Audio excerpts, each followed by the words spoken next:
چەکدارانی داعش لە ڕووبەڕووبوونەوەکانیاندا لە بەرەکانی جەنگی ئۆپەراسیۆنی مووسڵ بۆ بەرگریکردن لە خۆیان پەنایان بردووەتە بەر کارێک کە بە دووری سەدان کیلۆمەتر زیان بە تەندروستی هاوڵاتیان دەگەیەنێت.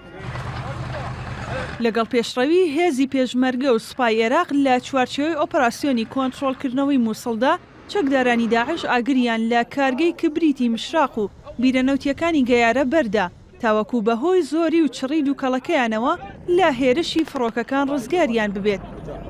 لە ئێستاشدا دووکەڵەکە ناوچەکانی پارێزگای نینەوە و بەغداد و تکریت و بەشێکی کەم لە پارێزگای دهۆک و وڵاتی تورکیا و سووریاشی گرتووەتەوە. پسپۆڕێکی بواری ژینگەی دەڵێت ئەم گازەی کە لە سووتانی گۆگردەوە دروست دەبێت گازێکی ژەهرایی و کوشەندەیە. لە سەرەتادا بەشێک لە ئەندامانی جەستەی مرۆڤ و تەنانەت ئاژەڵیش ئەکزێنێتەوە و دواتری زیان بە کۆئەندامی هەناسە و مێشک دەگەیەنێت. یعنی ژیان لێرە نەئەما ئەمەی کە لە ناوچەی مشراق داعشەکان کردویانە بە ناو وەرگەهەوە یعنی لە ڕۆژێکە 4 ئەوەندەی گەورەترین سنتەری عالەمیە کە نزیک لە رووسایە یعنی ئەوەی کە ڕۆژانە دەریان کردووە هەر ئەم پێکاتێ بەر هەر با بڵێن ڕووەچێک گەڵاو ڕۆکۆمانە بکات ئەوانش تووشی داخورانەکە ئەیسووتێنێ. پسپۆڕێکی بواری کیمیایی ئاماژە بەوە دەکات یەکێک لە تایبەتمەندیەکانی دووکەڵی گۆگرد ئاسانی بڵاوبوونەوەیەتی و لە شوێنێکدا نامێنێتەوە. وەک ئەو دەڵێت ئەگەر دووکەڵی گۆگرد لە شوێنێکدا بمایێتەوە و بڵاو نەبوایەتەوە ئەوە ژیان لەو شوێنەدا نەدەما.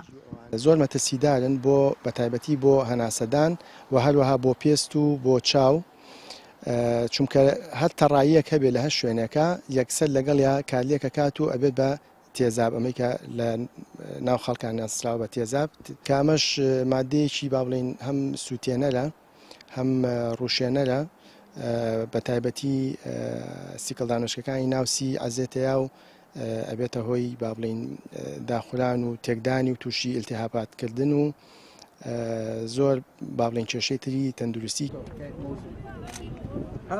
پسپۆڕانی ژینگە هۆشداری دەدەن لە ئەگەری بەردەوامی ئاگر و دووکەڵی ئەو کارگە و بیرەنەوتیانە ئەوە دووکەڵەکە کە گازی ژەهراویە و زیانی بۆ سەر تەندروستی مرۆڤ هەیە. پێشتریش سەرچاوە پزیشکیەکان لە گەیارە ئاشکرایان کردبوو بەهۆی دووکەڵی ئاگری کارگەی کبریتی مشراق کە گەورەترین کارگەی کبریتە لە ڕۆژهەڵاتی ناوەڕاست نزیکەی 1000 هاوڵاتی تووشی تەنگە نەفەسی هاتبوون و ڕەوانەی نەخۆشخانەکانی سنوورەکە کرابوون. ژاڵە محەممەد نارتی سلێمانی.